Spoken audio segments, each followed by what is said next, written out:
Hello guys, for today's tutorial video ay tuturuan ko kayo kung paano mag-activate ng blue badge or yung tinatawag na blue verification badge sa ating mga Facebook profile. Madali lang to guys. Sundan nyo lang ako. Click Facebook app.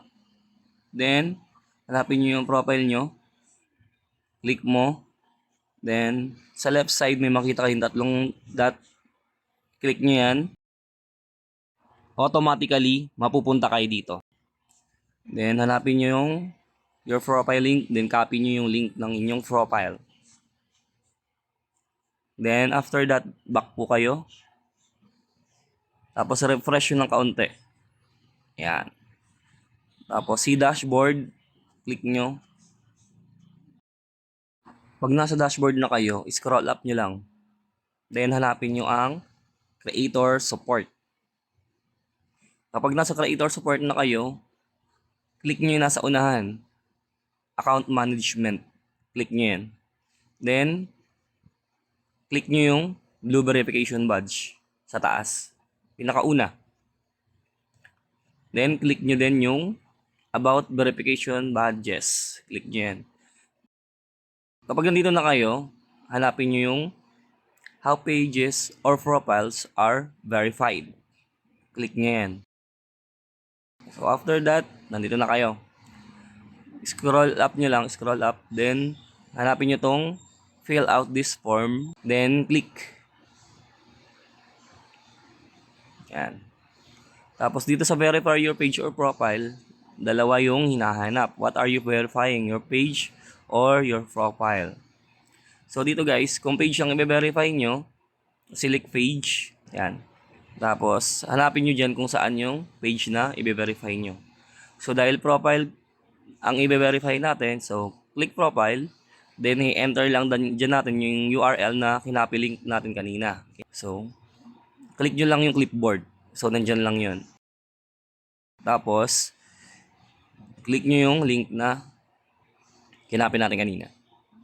Yan. After that, may nahanap na ID. Driver's license, passport, national ID card, tax filing, recent utility bill, and articles of incorporation. So, mamimili lang kayo kung anong available sa inyo dyan. Then, choose files. Yan. Kung ano man yung pinili nyong ID. Yan. Tapos, hanapin nyo lang, then click. Tapos, dito naman sa category, guys, hanapin nyo dyan is, depende kung ano yung ilalagay nyo, kung ano yung nakaset sa profile nyo. So, ako ay pipiliin ko itong digital creator and vlogger, influencer. Country. Ilalagay nyo syempre, Philippines. Yan. Type nyo lang, Philippines. Yan, okay na yan. Then, dito sa audience, also known as, optional lang naman yun. Okay lang kahit wala na kayo dyang ilagay. Saka dito sa 5 articles ng social media accounts. Okay lang yan kahit wala na. Optional lang naman yun eh. Kapag tapos na kayo guys, click nyo lang yung send. Antayin nyo lang guys. Mariredirect kayo sa, yan, sa help center. So kapag ganito, okay na nasend nyo na yung request nyo for blue badge verification. Antayin nyo lang yung notification ni Facebook para malaman nyo kung na-verified na or hindi yung inyong profile.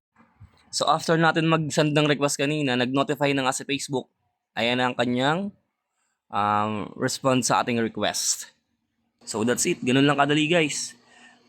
For more tutorial video, just follow my page, Pats Nieba, and also my account, Patrick James Oloya Nieba. Kita-kits sa susunod na tutorial video guys.